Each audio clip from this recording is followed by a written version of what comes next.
Assalamualaikum warahmatullahi wabarakatuh. Jumpa lagi teman-teman dengan Bunda. Hari ini kita masih bahas tentang buku tematik 6C.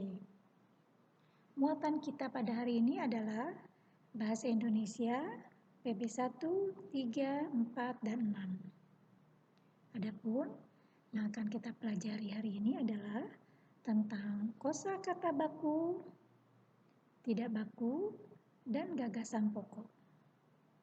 Materi ini sebelumnya sudah pernah kita bahas. Kali ini, Bunda akan kembali mengingatkan teman-teman supaya lebih mantap tentang materi kosakata dan gagasan pokok. Oh iya teman-teman, apa kabarnya hari ini? Bunda berharap teman-teman selalu dalam kondisi sehat dan yang pasti harus tetap semangat. Baik, sebelum kita lanjutkan pembahasan kita, seperti biasa, kita awali kegiatan ini dengan sama-sama membaca basmalah. Bismillahirrahmanirrahim. Baik, teman-teman masih ingat kata baku? Ya, kata baku adalah kosakata yang digunakan sesuai dengan pedoman atau kaidah bahasa yang telah ditentukan dan sumber utamanya adalah Kamus Besar Bahasa Indonesia atau yang kita kenal dengan KBBI. Baik, tadi teman-teman sudah tahu kata baku, yaitu kata yang bersumber pada Kamus Besar Bahasa Indonesia. Nah, kata tidak baku adalah antonim dari kata baku, yaitu kosakata yang tidak sesuai dengan kaidah bahasa Indonesia. Jadi, kalau kata baku itu kata yang sesuai dengan kaidah dan terdapat dalam Kamus Bahasa Indonesia, nah kata tidak baku ini adalah kebalikannya, yaitu kata yang tidak sesuai dan tidak terdapat dalam Kamus Bahasa Indonesia. Ciri-ciri kata baku. Ada 7 ciri-ciri kata baku. Yang pertama adalah tidak dipengaruhi bahasa daerah. Contohnya, kata antar berubah menjadi anter. Yang kedua, tidak dipengaruhi bahasa asing. Contohnya, kata ekspor berubah menjadi ekspor. Nah, ekspornya ini mengalami perubahan dalam penulisan. Yang ketiga, ragam percakapan. Ragam percakapan ini dipengaruhi oleh 1. Bahasa daerah, 2. Bahasa asing, dan yang ketiga adalah bahasa sehari-hari. Mungkin teman-teman sering kali mendengar kata bro, misalnya dalam kalimat, "Hai bro, apa kabar?" Nah, kata bro ini adalah termasuk ke dalam ragam percakapan yang mendapat pengaruh bahasa asing. Nah, ragam percakapan di sini Bunda beri contoh adalah antisosial dan asosial. Antisosial dengan asosial sebetulnya mempunyai arti yang sangat-sangat berbeda. Kalau antisosial dalam kamus KBBI adalah orang yang tidak mau bergaul, itu arti yang pertama.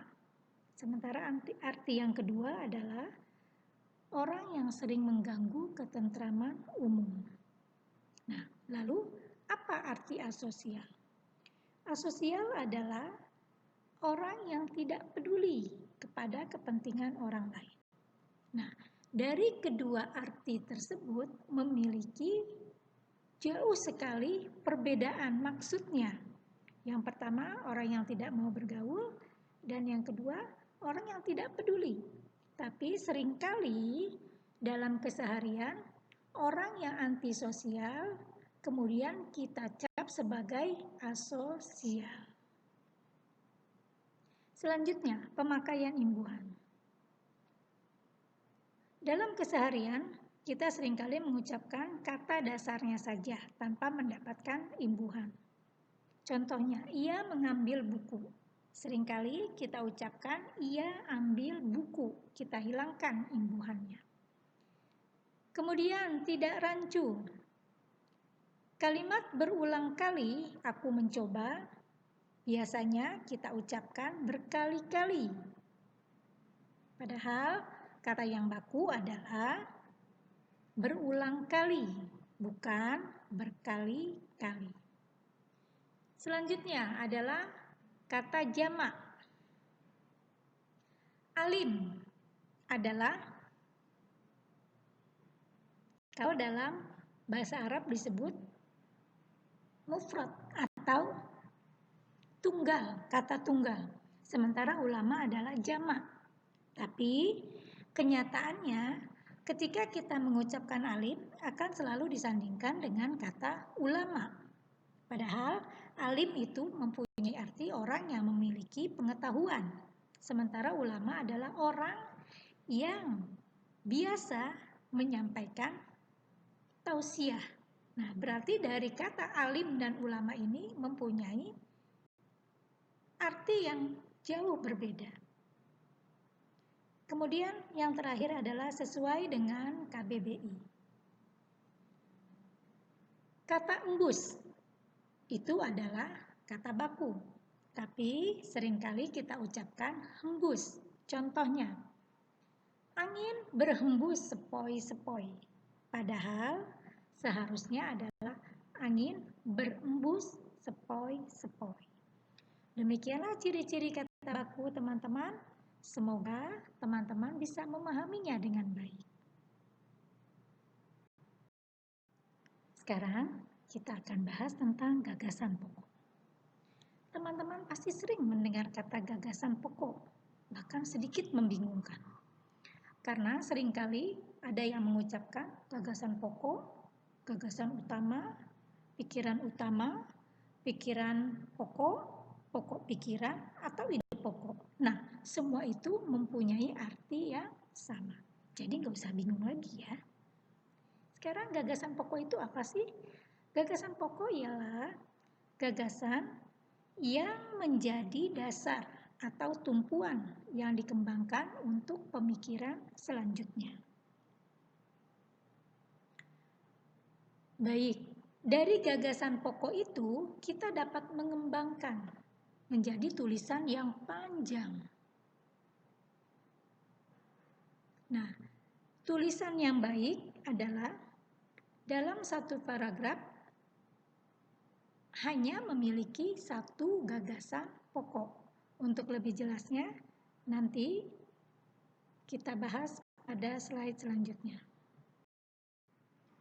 Baik teman-teman, sekarang teman-teman boleh simak dan perhatikan bukunya halaman 91. Di sana ada teks Ayo Membaca dengan judul B.J. Habibie Sang Penemu. Bunda bacakan ya. Paragraf pertamanya.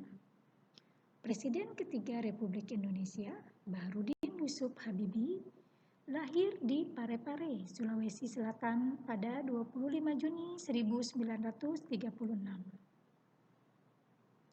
Habibie adalah putra keempat dari 8 bersaudara.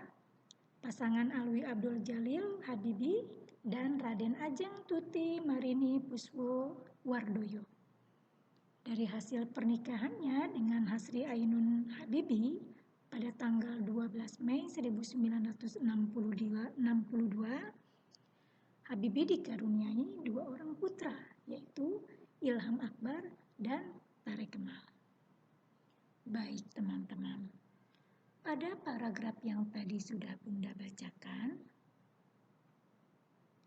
apa ya gagasan pokoknya? Nah, salah satu cara untuk memudahkan teman-teman dalam menemukan gagasan pokok, teman-teman boleh membuat pertanyaan. Contohnya, pada paragraf yang pertama, siapakah Presiden ketiga Republik Indonesia? Nah, ketika teman-teman sudah mendapatkan jawabannya, berarti teman-teman sudah menemukan gagasan pokoknya. Paham teman-teman?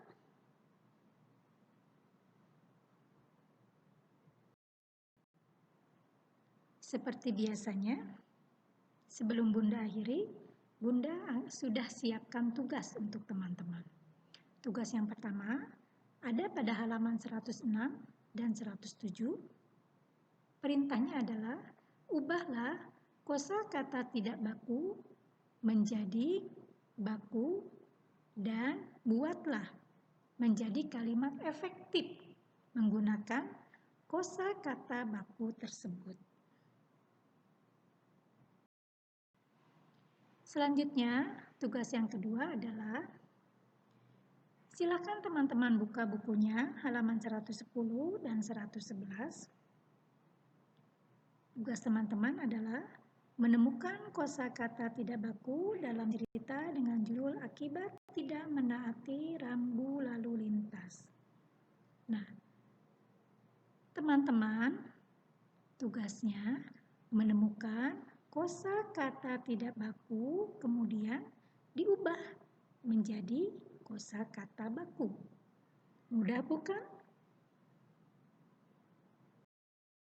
Alhamdulillahirabbil alamin.